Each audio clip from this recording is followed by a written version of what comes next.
अस्सलाम वालेकुम, hello and welcome. Cricketer पीके पर हाजिर है नियाज बालम साहब। पाकिस्तान में गुज़िश्ता रोज हमारे चीफ सेलेक्टर भी हैं, पाकिस्तान क्रिकेट टीम के तमाम इख्तियारात उन्हीं के पास हैं। बल्कि मैं तो ये कहता हूँ कि पाकिस्तान की क्रिकेट बोर्ड में इस वक्त वो सैयद मोहसिन रज़ा नकवी के बाद सेकंड कमांड उनके पास है, सेकंड बॉस आकिब जावेद हैं। उनकी भी प्रेस कॉन्फ्रेंस हुई और नंबर वन यानी चेयरमैन सैयद मोहसिन रज़ा नकवी, उन्होंने भी मीडिया से बात की। पाकिस्तान की क्रिकेट के मुस्तकबिल के हवाले से बातें हुई, लेकिन एक मुस्तकबिल आईपीएल का भी इन दिनों मुझे खासा मखदूश नजर आ रहा है। मैंने गुज़िश्ता रोज अपनी ब्लॉग में आपको बताया था कि किस तरह से अर्जुना रानातुंगा, श्रीलंकन कप्तान, एक्स कैप्टन और दुनिया के खूबसूरत बैट्समैन अर्जुना रानातुंगा ने आईपीएल के हवाले से जो दीगर दुनिया की दीगर क्रिकेट बोर्ड्स को या ममालिक को जो खदशात दरपेश हैं, उनकी तरफ उन्होंने निशानदेही की थी। और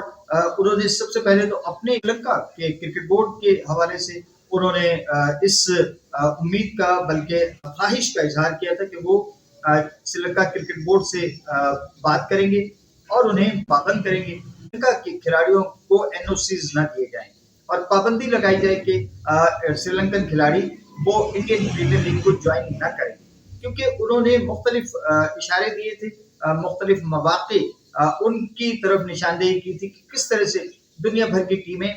जब कहीं किसी इवेंट में फाइनल में, सेमीफाइनल में, अहम मैच में, नॉकआउट मैच में भारत के सामने आते हैं अपने आईपीएल में कॉन्ट्रैक्ट्स को बचाने के लिए और रुपए पैसे की चक्काचौंध से मजबूर होकर वो अपने वतन से, अपने मुल्क से गद्दारी करते हैं और भारत के फेवर में खेल जाते हैं। उन्होंने मुख्तलिफ मौक़े जो हैं उनकी तरफ इशारा भी किया था। उसके बाद में अब ऑस्ट्रेलिया के एक लेजेंड क्रिकेटर, मायानाज बल्लेबाज और दुनिया भर में अपने बेलाग तबसरों की वजह से जाने पहचाने जाते हैं, रिकी पॉन्टिंग, उन्होंने भी इस तरफ जो है, जिस तरह से उनकी टीम ने पहले पाकिस्तान में जो 3 मैचों की वनडे सीरीज खेली, 3 एक रोजा मैचों की सीरीज खेली, फिर उसके बाद में वो बांग्लादेश गए और सीधे सीधे ये दोनों सीरीज वो हार गए, इस पर शदीद बरहम हैं और उन्होंने भी आईपीएल को इसका शाखसाना करार दिया और उन्होंने भी अपने बोर्ड से कहा है कि आईपीएल के लिए अपने खिलाड़ियों को एनओसीज देना बंद किए जाए। उनका कहना है कि जब पाकिस्तान और बांग्लादेश के दौरे पर ऑस्ट्रेलिया की टीम गई तो उन्हें अपने मेन प्लेयर्स, उनके जो नामवर खिलाड़ी हैं, सफ़े अव्वल के खिलाड़ी हैं, वो चूंकि आईपीएल में वहां अपना पूरा जोर लगा रहे थे और आईपीएल में मुख्तलिफ भारतीय टीमों के लिए, फ्रेंचाइज टीमों के लिए जोर लगा रहे थे, उस वक्त पाकिस्तान और बांग्लादेश में ऑस्ट्रेलिया की जो बी या सी टीम भेजी गई वो शिकस्त से दो चार हो रही थी और ऑस्ट्रेलिया क्रिकेट बोर्ड ने अगर अपने खिलाड़ियों पर आईपीएल की पाबंदी न लगाई और इसी इन्हेतात और जवाल और पस्ती का जो है वो सिलसिला जारी रहा ऑस्ट्रेलिया की क्रिकेट का, तो फिर वो दिन दूर नहीं कि जब ऑस्ट्रेलिया की टीम जिम्बाब्वे से भी नीचे गिरी हुई होगी। ये खदशात आईपीएल के हवाले से ये ऐसा लग रहा है कि वो जो आईपीएल के वजह से भारतीय एक्स क्रिकेटर्स, मौजूदा क्रिकेटर्स, भारतीय मीडिया पर्सन्स और भारतीय ब्लॉगर्स को जो एक गुरूर और तकब्बुर एक उनके जहनों में उमड़ आया था, लगता है कि अब वो जवाल की तरफ जा रहा है और ये आईपीएल की इमारत जमी बोस होने को है जल्दी से, और उसके बाद में फिर इन लोगों के दिमाग भी ठिकाने पे आ जाएंगे। लेकिन जो पाकिस्तान की क्रिकेट है, इसमें जो कल गुज़िश्ता रोज चेयरमैन भी मिले और चेयरमैन ने कहा कि वो पाकिस्तान की क्रिकेट में वो सिलेक्शन कमेटी पे असरअंदाज नहीं होते, वो चेयरमैन की हैसियत से मशवरे देते हैं लेकिन उनके मशवरों पे अमल नहीं किया जाता। यानी कितनी बड़ी बेबसी का इजहार कर रहे हैं वो कि वो अगर कोई मशवरा देते हैं तो उसको सुना ही नहीं जाता। नंबर 2, उन्होंने पाकिस्तान की क्रिकेट में बेहतरी के लिए जो एक थिंक टैंक है उसको भी उन्होंने कहा है कि मुस्तकबिल में पाकिस्तान की टीम का कप्तान भी, अब वो कप्तान टेस्ट क्रिकेट के लिए कह रहे हैं, ओडीआई के लिए या टी20 के लिए, क्योंकि अभी टी20 में जो कप्तान बनाया गया है साहबजादा फरहान को, इस पर काफ़ी उंगलियां उठ रही हैं और इस टीम को कहा जा रहा है कि भाई इस टीम को भेजने की ज़रूरत ही नहीं है। अगर एशियन गेम्स में पाकिस्तान ने जिस तरह की मजबूत टीम भारत ने बना के भेजी, अगर उस तरह से मजबूत टीम आपने बनाई नहीं है तो फिर टीम भेजने टीम भेजने का फायदा ही नहीं है। आप टीम ना भेजिए और सरासर जो है वो खामखा मैच आप भारत के को दे दीजिए। आज अगर आपने मुकाबला करना है तो फिर अच्छी टीम बना के उनके सामने भेजते। यहाँ तो कोई एक्सपीरियंस प्लेयर है नहीं, एक बच्चों की टीम बना के आपने भेज दी। तो चेयरमैन का ये भी कहना था कि कप्तान के हवाले से भी वो जो उनका थिंक टैंक है उसमें वो एक्सपर्ट्स की तादाद उन्होंने बढ़ा दी है, 3 से वो 7 कर दी है। और नेक्स्ट जो है वो पाकिस्तान को एक लंबे अरसे के लिए जो खिदमत अंजाम दे सके, एक ऐसे कप्तान के चुनाव की जिम्मेदारी उन्होंने दी है। उसके साथ एक बड़ी गोलमोल सी प्रेस कॉन्फ्रेंस गुज़िश्ता रोज एनसीए में की आकिब जावेद ने, और किसी भी सवाल का उनके पास जवाब नहीं था। उन्होंने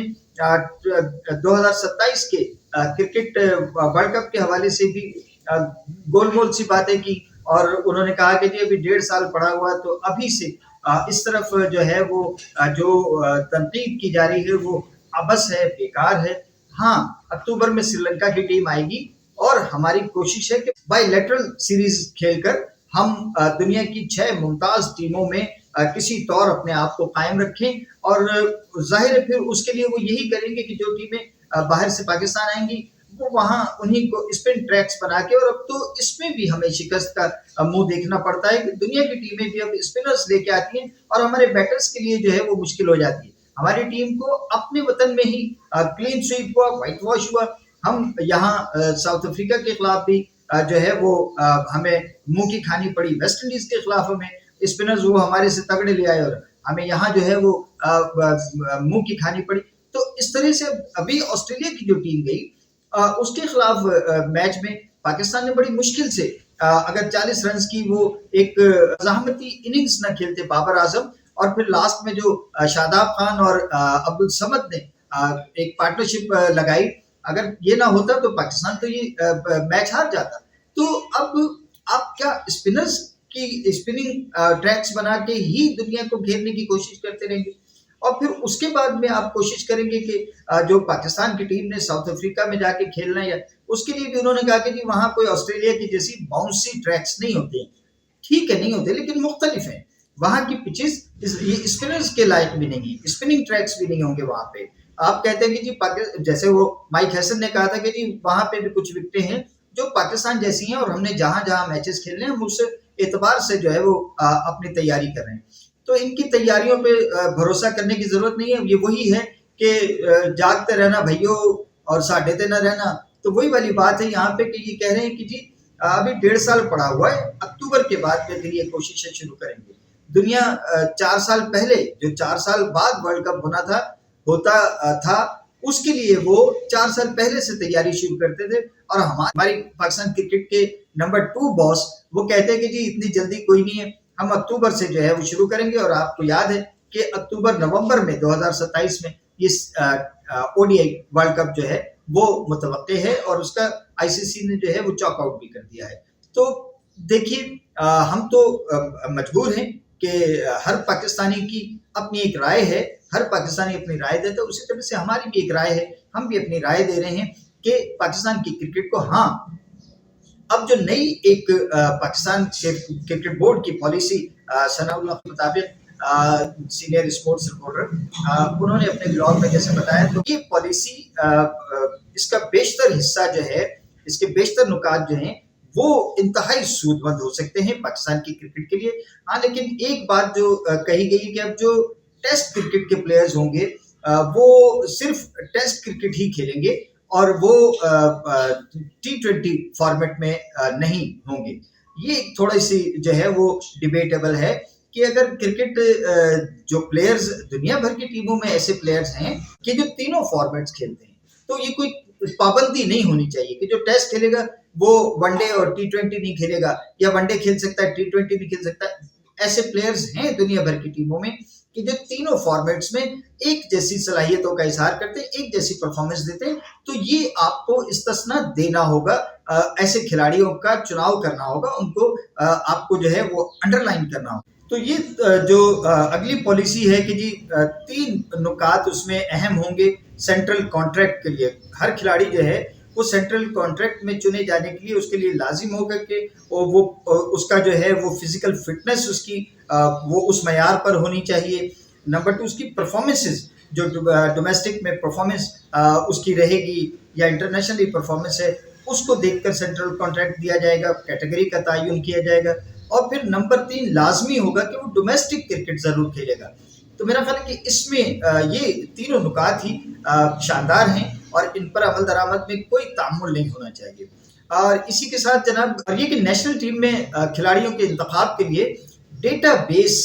سلیکشن ہوا کرے گا کہ کھلاڑیوں کا وہ ڈیٹا مرتب کیا جائے گا اور اس ڈیٹا کی بیس پر کھلاڑیوں کا انتخاب کیا جائے گا. تو یہ بھی ایک ایسا نقطہ ہے کہ جس پر یقیناً پھر سلیکشن کمیٹی کی کوئی ضرورت نہیں ہے نا, ڈیٹا بتائے گا کہ جی کس کھلاڑی کی کیا پرفارمنس ہے. لیکن جیسے ثناء اللہ نے ذکر کیا کہ بعض اوقات وکٹ خراب ہوتی ہے یا وکٹ ان ایون باؤنس ہوتا ہے, کھلاڑی بڑا جس طرح سے ہم نے آسٹریلیا کے خلاف بابر اعظم کی ڈرافٹی اننگز کے بدولت جیت حاصل کی تو وہ 40 رنز بابر اعظم کے وہ میرا خیال ہے سینچری سے کم نہیں تھے. تو اسی طرح سے ہمارے ڈومیسٹک میں بھی ایسے میچز ہوتے ہیں کہ جن میں بہت مشکل حالات میں کوئی بیٹر رنز کرتا ہے. تو اگر وہ رنز 40 50 60 70 بھی ہیں تو وہ کہیں زیادہ جو ہے وہ بھاری بھرکم ہو سکتے ہیں. تو یہ دیکھنے کے لیے تو اس کے لیے ثناء اللہ کی طرف سے بھی میں بھی اس میں جو ہے ان کو سیکنڈ کرتا ہوں کہ یا تو سلیکشن کمیٹی کو پھر فارغ کر دیجیے, لیکن اس طرح کی صورتحال میں سلیکشن کمیٹی کا ہر سلیکٹر اس پر لازم ہونا چاہیے کہ وہ جہاں جہاں جن مراکز پر قومی ڈومیسٹک پروگرام کے میچز ہو رہے ہوں وہ وہاں جائیں اور خود ہر ایک صورتحال میں کھلاڑیوں کی پرفارمنس کا جائزہ لیں اور پھر اس کا جا کے ڈیٹا وہ وہاں پہ اپنی ایک رپورٹ پیش کریں اور اس رپورٹ کے پیش نظر پھر کھلاڑی کا انتخاب کیا جائے. پاکستان کی کرکٹ کی بہتری کے لیے آپ جو تجاویز لائیں گے یقیناً ہم ان کو ویلکم کریں گے, لیکن جو یہاں سے ہم آپ کی خدمت میں کوئی آپ کے نکات پر اگر کوئی تجاویز دیتے ہیں یا کوئی تنقید کرتے ہیں یا کوئی بیچ کا راستہ یا اچھی آپ کو جو ہے وہ صلاح دیتے ہیں تو خدا کے لیے اس پر بھی غور فرمایا کیجیے. اجازت دیجیے, اللہ حافظ. پاکستان زندہ باد.